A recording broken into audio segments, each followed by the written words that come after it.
We are living in a time when I was told not to use the word Nazi, not to use the word Hitler, not to use the word Holocaust, not to bring history to television.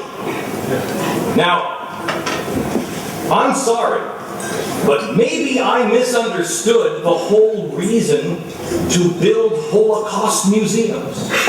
Is it so we can go look at scary stuff? Or is it so it imprints on each of us, every generation, so we can recognize the signs and the seeds?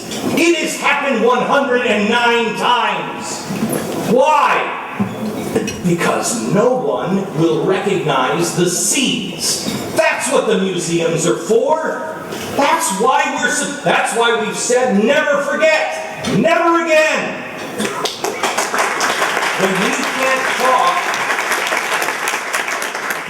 When you can't talk about the past, when you can't say, wait a minute, hold it. You see the pattern here? Look at the pattern here. History is repeating itself. If we can't have honest dialogue, I hope and pray to God every night that I'm wrong. There's nobody that wants me to be wrong more than me or perhaps you. But what if I'm right? Pull the roots out. When you see weeds start to sprout, you pull them up. That's why we remember. And if we fail, if we just make the Holocaust academic, then we dishonor every single person that died. It is not academic. It is real life.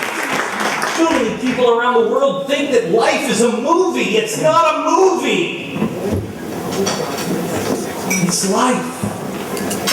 And what we do, well, the choices that we make, those are the things that sets the course as our credits roll. Before Egypt fell, I said, it will come here. It has.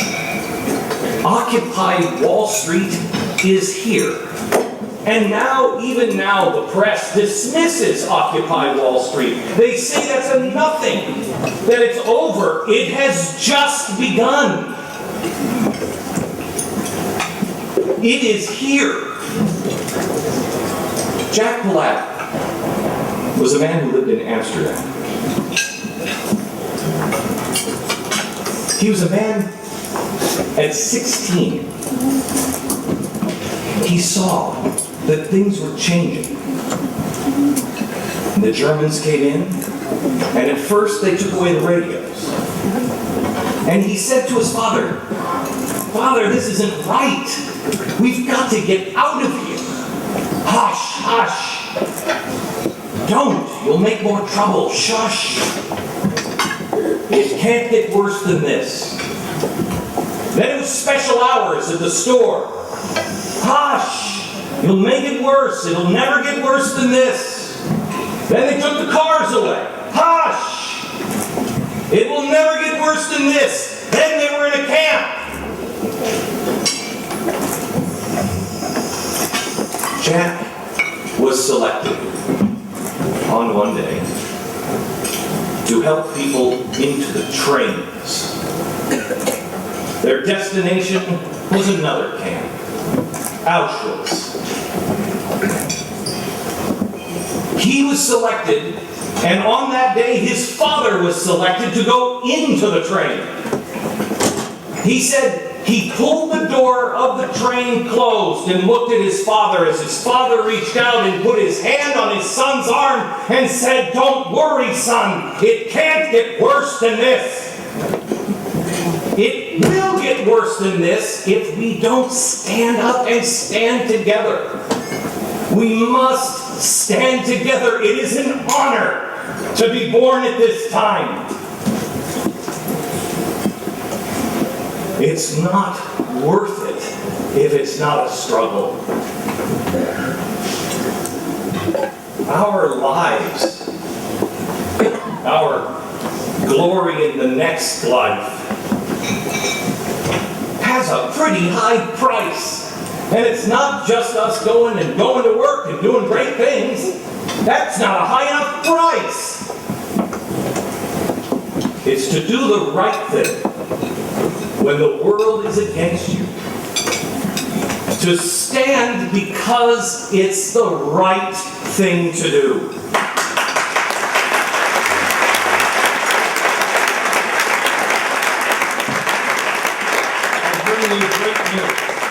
I bring you great news. I see Christians all around the world that are standing not because they want anybody to convert, not because they want to baptize, but because it's the right thing to do. They're standing for the first time.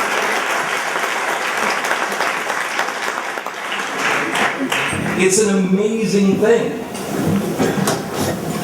I just got back from the Vatican in Rome last weekend, where I met with my seniors and cardinals, and I said to them, "You're under attack. I don't speak Italian. I don't speak Spanish. I barely speak English." And I stood in a room and everything was translated. And the only thing I heard every time I was introduced and we started to talk about, and I said that I pledge my stand with them, I said, "I am a Catholic today." And every time I said that, one of them, the cardinal, looked at the translator and said, "Catholic?" "No, Mormoni." I'm a Mormon. I like Mormoni better. It sounds kind of like ice cream.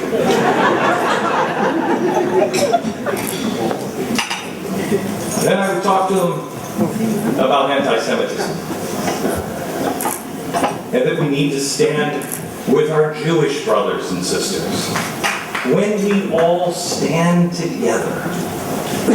When somebody is coming after the Catholics, the Mormonis raise their hands and say, "I'm a Catholic too."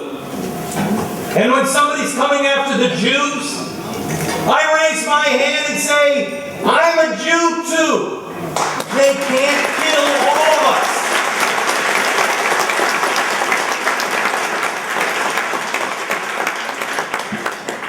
What is happening? I live in Dallas now. I recommend it.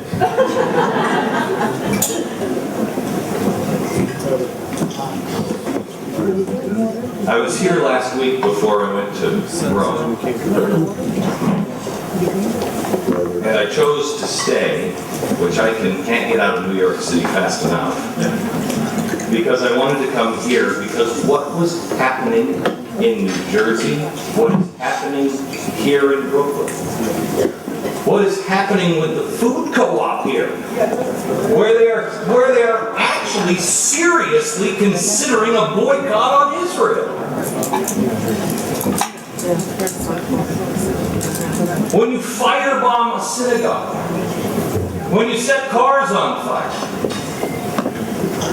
when you push swastikas and paint them on the walls, what are we turning into? Who are we? I don't even recognize my own country anymore. This is not who we are. This is not what righteous people do.